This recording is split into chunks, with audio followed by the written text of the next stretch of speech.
Hi traders, this is Cynthia of Daytradeforex bringing you a short introductory video to the currency strength meter template. And in this video I'm going to explain the reasons why we want to learn how to use a currency strength meter.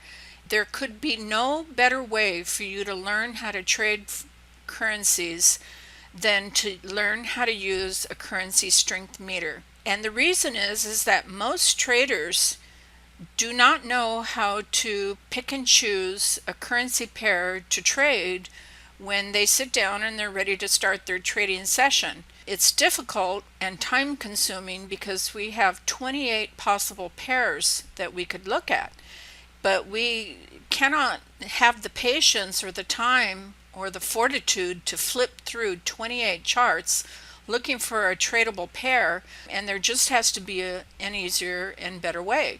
Well, the easier and better way to find a tradable pair is to use a currency strength meter. And what it does is it shows you the value of 8 major currencies, and it's color coded and it has a numerical value system also. It's not just about finding the major trend. It's more of finding the right currency pair that's going to give you the most movement and the most pips in the shortest amount of time, and do it as fail-safe as absolutely possible. And that's what a currency strength meter can do for you. It can save you so much time and frustration, and it can give you a win ratio of over 80% once you really learn how to use it. And it's not that hard to learn to use.